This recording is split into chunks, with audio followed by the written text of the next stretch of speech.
Bonsoir. Partenaire. Monsieur le ministre, vous rentrez d'une mission sur le Niger. Quel est le niveau de vos missions?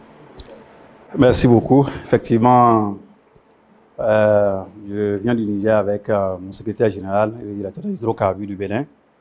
Nous avons pris part donc à la session du comité inter-État du pilotage du projet Pipeline, ensemble avec nos homologues du Niger et la société WAPCO. De lundi à mardi, nous avons travaillé ensemble donc, pour trouver les portes de sortie des problèmes auxquels le projet est confronté. 2 points essentiels étaient inscrits à l'ordre du jour. Le premier point, donc, c'est le passage transfrontalier terrestre du matériel, du personnel et des équipements pour le bon fonctionnement du pipeline. Donc, ce premier point a été donc exposé par la partie chinoise aux 2 pays. Et il a été retenu que chaque délégation donc en rende compte à la hiérarchie pour la décision à prendre, sachant bien que les frontières sont ouvertes du côté béninois.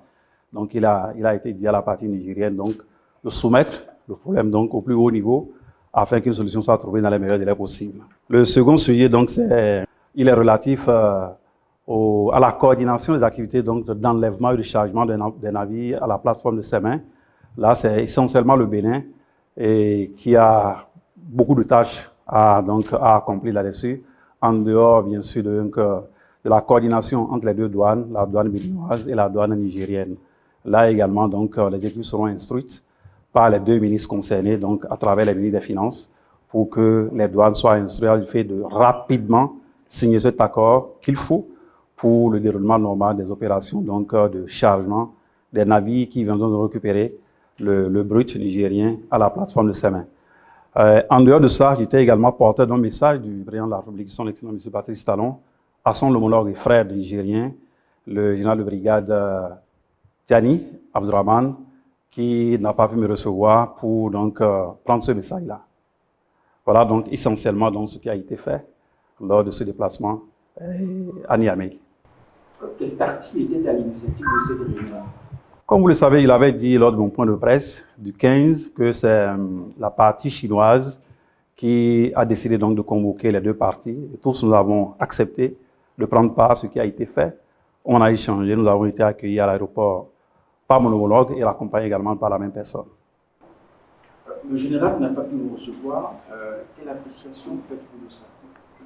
Ce n'est pas à moi d'apprécier, c'est au chef de l'État d'apprécier. Je lui rendrai compte donc de ce qui a été fait. Je lui dirai également tout ce que nous avons pu faire, mon homologue et les Chinois ensemble à Niamey, par rapport donc à l'avancement et à l'exploitation normale donc, du projet Pipeline. Vous savez, le Bénin va continuer de jouer son rôle dans les relations bilatérales entre le Niger et le Bénin, mais aussi dans les obligations qui sont les nôtres par rapport donc au projet de Pipeline Niger-Bénin. Et c'est d'ailleurs pour ça que nous avons accepté de faire le déplacement donc, de Niamey et d'assister pendant ces 48 heures donc, aux travaux du comité inter-État qui nous ont permis quand même de voir en fait, les problèmes auxquels notre partenaire commun est confronté, WAPCO Bénin. Et chaque pays a pris l'engagement d'en rendre compte à la hiérarchie et de faire les diligences nécessaires pour ce qui concerne donc les niveaux techniques afin que tout se déroule normalement. Monsieur le ministre, la décision de lever des exploitations est provisoire et temporaire. Quelle est la suite? Alors la suite, vous savez, le Bénin, c'est un pays qui fait appel aux investisseurs à travers le monde entier. À travers le monde entier. Les gens sont dans notre porte. À travers donc Boulou Guibé, vous pouvez noter donc que beaucoup d'opérateurs économiques, beaucoup d'investisseurs aujourd'hui arrivent au Bénin.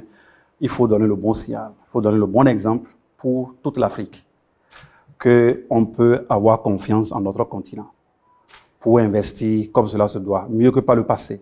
On peut investir au Bénin. Et c'est ça qui est important, c'est ce message-là en fait que nous voulons transmettre à travers donc cette participation du Bénin et rassurer notre partenaire WAPCO que j'ai pu voir déboussoler au terme donc de notre réunion, découragé, ne sachant pas quelle est la porte de sortie parce que des engagements ont été pris vis-à-vis du marché extérieur. Est-ce que ça va continuer? Est-ce que ça ne va pas continuer jusqu'à l'heure où nous sommes?